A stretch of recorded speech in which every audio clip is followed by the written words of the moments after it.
जय हिंद, नमस्कार, स्वागत आप सभी का लाइव टाइम्स डिजिटल पर। तो बांग्लादेश में मौजूद कट्टरपंथी अब स्लिपरी ग्राउंड पर हैं, उनके पैर फिसल रहे हैं, उनके खिलाफ एक एक करके सारी ताकतें वहां की हो रही हैं। पॉलिटिकल पार्टीज उनसे छिटक चुकी हैं, शेख हसीना को खुद उन्होंने रुखसत कर दिया और अब जो दूसरी पार्टी थी बीएनपी, उसकी चीफ बांग्लादेश छोड़कर जा चुकी हैं और उनके खिलाफ अब वो छात्र भी हो रहे हैं जिसको मोहरा बना करके उन्होंने यहां पर सत्ता में बदलाव लाया था। तो अब ये लोग प्रोपेगेंडा का सहारा लेने की कोशिश कर रहे हैं और उस प्रोपेगेंडा के जरिए वहां के लोगों को अपने पक्ष में करने की कोशिश कर रहे हैं। करीब करीब वैसा ही फॉर्मूला जैसा पाकिस्तान अपनाता रहा है कि भारत के खिलाफ, भारत का डर, भारत को ये वो प्रोपेगेंडा करते रहना। यही अब बांग्लादेश भी उस फॉर्मूले को अपना रहा है। ये सारी बुद्धि जो है वो आ रही है कहीं न कहीं से वहां के एक्सपर्ट से। अब क्या ये बड़ी खबर है आज की, ये बताते हैं आपको सचिन। ये मैं बताता हूँ। बांग्लादेश ने ये जो फैलाया है प्रोपेगेंडा, वो ये कह रहे हैं कि उनका जो बॉर्डर गार्ड बांग्लादेश है बीजीबी, उसने भारत की सीमा 5 किलोमीटर की सीमा पर नियंत्रण कर लिया है। पश्चिम Bengal joke of the day. हाँ, ये जोक ऑफ द डे है क्योंकि वो ये कह रहे हैं कि उन्होंने नियंत्रण कर लिया है, घुसपैठ भी नहीं किया है, नियंत्रण कर लिया भारत की। ये औकात, ये हिम्मत। हाँ, ये औकात है। बीएसएफ हमारी पूरी तरीके से डिनाई कर जिस बांग्लादेश का जन्म ही हमने दिया है, जो हम एक बहुत शक्तिशाली राष्ट्र है और एक छोटा सा राष्ट्र है जो हमारे ही टुकड़ों पर पलने वाला एक राष्ट्र जैसा है, और वो ये कह रहा है कि हमने आपकी जमीन पे कब्जा कर लिया है। तो अभी इसका जवाब ये है कि आपने अभी कहा कि प्रोपेगेंडा चल रहा है। आज के ज़माने में, आज के वक्त में इंफॉर्मेशन वॉर होता है और इंफॉर्मेशन, मिस इन्फॉर्मेशन दे करके अपनी जनता को कैसे आप बरगला सकते हैं, ब्रेन वॉश कर सकते हैं। ये पाकिस्तान इसका सबसे अच्छा उदाहरण रहा है। वहां पर यह फैला जाता है कि आप भारत के खिलाफ आप बम मार सकते हैं, मिसाइल डाल सकते हैं। वहां तो मदरसों में यही पढ़ाया जाता है।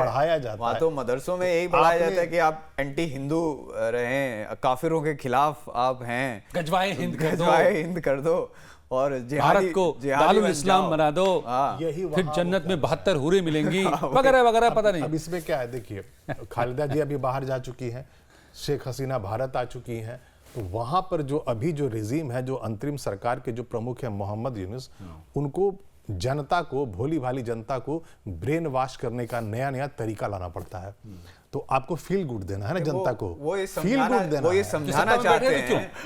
समझाना चाहते हैं कि भाई हम भारत के खिलाफ ऐसा पराक्रम कर सकते हैं। हर तरीके से हम भारत के हमने जमीन कब्जा कर लिया, हम कर लेंगे उनकी जमीन। अब जब जमीनी कब्जा कर लिया तो फिर बचा क्या? मतलब भारत की तो नाक कट गई। हमने कब्जा कर लिया और भारत कुछ नहीं कर पा रहा है, भारत तो कुछ किया ही नहीं।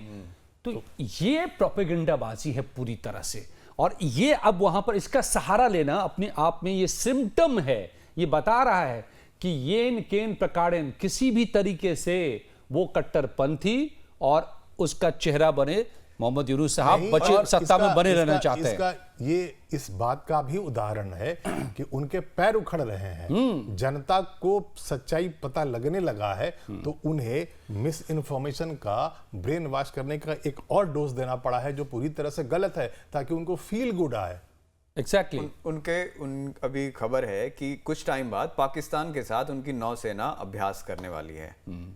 पाकिस्तान पूरी तरीके से अभी भी उनके साथ है, और जो हम कल बात कर रहे थे कि तालिबान वाला हश्र जो हुआ पाकिस्तान के साथ, वही इनका भी होने वाला है। एब्सोल्युटली। और ये तो हो रहा है जो नेवी के साथ नेवल एक्सरसाइज जो ये कर रहे हैं, ये चूंकि प्लान हो चुका था पहले तो कर रहे हैं, लेकिन अब पाकिस्तान तो उलझा पड़ा है तालिबान में। तालिबान उधर से मार रहा है और तहरीक तालिबान जो है वहां पर पाकिस्तान वो इन्हें मार रहा है। मतलब मेरा ये है कि आप अभी भी नहीं समझ रहे हैं, आप अभी भी उसी पाकिस्तान के साथ में हैं या उसी पाकिस्तान की शह पर काम कर रहे हैं जो खुद बर्बाद होने की कगार पे इनफैक्ट हो ही गया है।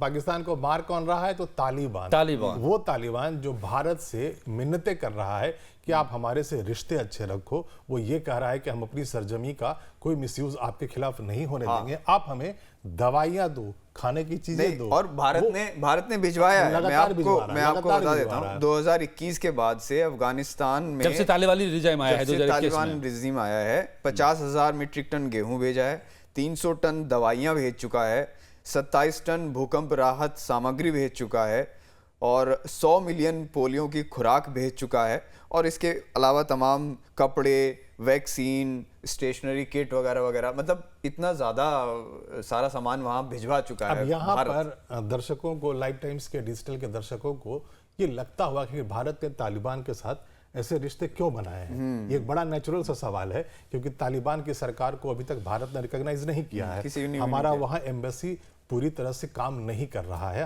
एक छोटा मिशन काम कर रहे हैं मदद के लिए, मानवीय मदद के लिए। वहाँ पे टेक्निकल टीम है, वहाँ पे टेक्निकल टीम है। तो इसका जवाब ये है कि भारत पाकिस्तान को उसकी भाषा में जवाब दे रहा है।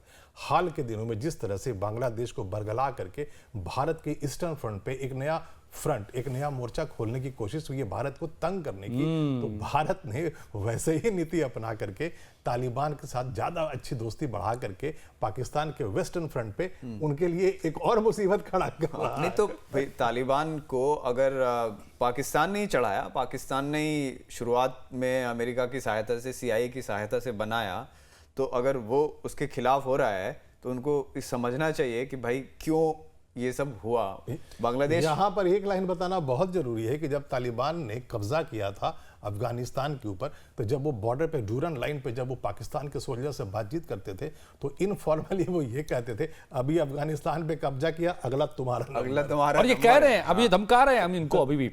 और ये जो अफगानिस्तान पर के साथ भारत ने दोस्ती की और ये मीटिंग की है, मतलब दोस्ती तो खैर रही ही है, भारत अफगानिस्तान से हमेशा अच्छे रहे। जब करजई काल था, इससे पहले भी शाह के टाइम में भी बहुत सारे प्लान, पूरे डेवलपमेंट का काम जो है इंडिया ने किया था, वहाँ पे गवर्नमेंट ऑफ इंडिया ने, हमारी बहुत सारी एजेंसियों ने किया था। अब जब तालिबानी रिजीम आया है तब भी भारत ने मदद देना बंद नहीं किया है, लेकिन ये मीटिंग अब आकर के क्यों की, जो आप कह रहे थे उसकी वजह, टाइमिंग बहुत ही इंपॉर्टेंट है। ये मीटिंग वही है कि तुम बांग्लादेश के जरिए एक रास्ता बनाने की कोशिश कर रहे हो, तो ये लो तुम अब भुगतो, हम तुमको ये लो तुम भुगतो, 15,000 लड़ाकों से लड़ो, पहले तुम निपटो। इशारा तो समझ जाओ पहले तुम। और अगर यही नहीं माने तो इसमें और भी बहुत सारी बातें हैं। सिर्फ वहां पे तालिबान ही नहीं है, सिर्फ वहां पे TTK ही नहीं है, तहरीके तालिबान पाकिस्तान जो बेसिकली फ्रंट में लड़ रहा है इनसे, वो ये है। सपोर्ट उसको किस किस का है, तालिबान का है।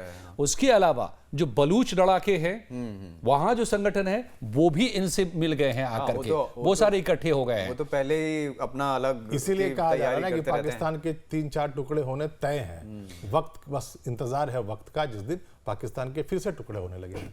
कुल मिलाकर के ये है हाल कि बांग्लादेश में जो मुट्ठी भर बैठे हुए फुदक रहे हैं ये लोग, और ये लोगों को बरगलाने की कोशिश कर रहे हैं, खालिदा जिया को डराकर भगाने की कोशिश कर रहे हैं। मोहम्मद यूनुस को मैं निजी तौर पर मानता हूं कि उनको जबरन उनका चेहरा बना करके और इस्तेमाल करने की कोशिश कर रहा है, और बांग्लादेश को नर्क के रास्ते पर धकेलने की कोशिश कर रहा है। दरअसल जिसके बदौलत ये सब कुछ कर रहा है उसका खुद का हश्र क्या है, और अब भारत ने जो उसको दिया है पंच पीछे से, तो उसके छटपटाहट उसके सामने जो आ रही है, तो देखते चलिए कि ये प्रोपेगेंडा जो अब नया शुरू करने की कोशिश ये कर रहे हैं वो कब तक चल पाता है।